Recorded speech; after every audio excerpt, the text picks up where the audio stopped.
بسم اللہ الرحمن الرحیم۔ گناہ مٹا دینے والے اعمال۔ کیا آپ چاہتے ہیں کہ پچھلے گناہ مٹ جائے؟ نبی کریم صلی اللہ علیہ وآلہ وسلم نے ایسے اعمال بتائے ہیں جو گناہوں کو ایسے گرا دیتے ہیں جیسے درخت سے پتے۔ آج جانیں گے وہ اعمال جو گناہ مٹا دیتے ہیں صرف صحیح احادیث سے۔ نمبر 1، مکمل وضو، کامل وضو۔ حضرت ابو ہریرہ رضی اللہ عنہ سے روایت ہے، نبی کریم صلی اللہ علیہ وآلہ وسلم نے فرمایا، جب بندہ وضو کرتا ہے اور چہرہ دھوتا ہے تو چہرے کے گناہ پانی کے ساتھ نکل جاتے ہیں حتیٰ کہ وہ گناہوں سے پاک ہو جاتا ہے۔ صحیح مسلم حدیث نمبر 244۔ وضو گناہوں کی صفائی، ہر وضو ایک نئی شروعات۔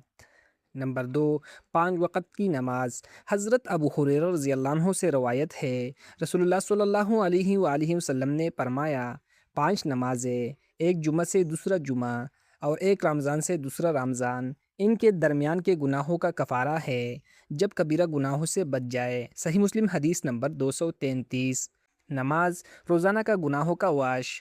نمبر 3، سچی توبہ۔ حضرت ابو ہریرہ رضی اللہ عنہ سے روایت ہے، نبی کریم صلی اللہ علیہ وآلہ وسلم نے فرمایا، جو گناہ سے توبہ کر لے وہ ایسا ہے جیسے اس نے گناہ کیا ہی نہیں۔ سنن ابن ماجہ حدیث نمبر 4250۔ سچی توبہ پرانا ریکارڈ صاف۔ نمبر 4، استغفار کثرت سے کرنا۔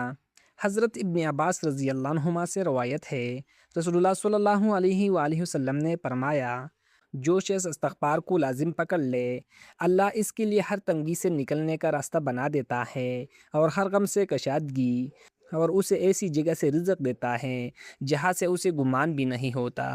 سنن ابی داؤد حدیث نمبر 1518۔ استغفار گناہوں کی صفائی، رزق اور آسانی۔ نمبر 5، حج اور عمرہ۔ حضرت ابو ہریرہ رضی اللہ عنہ سے روایت ہے، نبی کریم صلی اللہ علیہ وآلہ وسلم نے فرمایا، جس نے اللہ کے لیے حج کیا اور فحش بات نہ کی اور گناہ نہ کیا تو وہ ایسے لوٹتا ہے جیسے آج ہی اس کی ماں نے اسے جنا ہو۔ صحیح بخاری حدیث نمبر 1521۔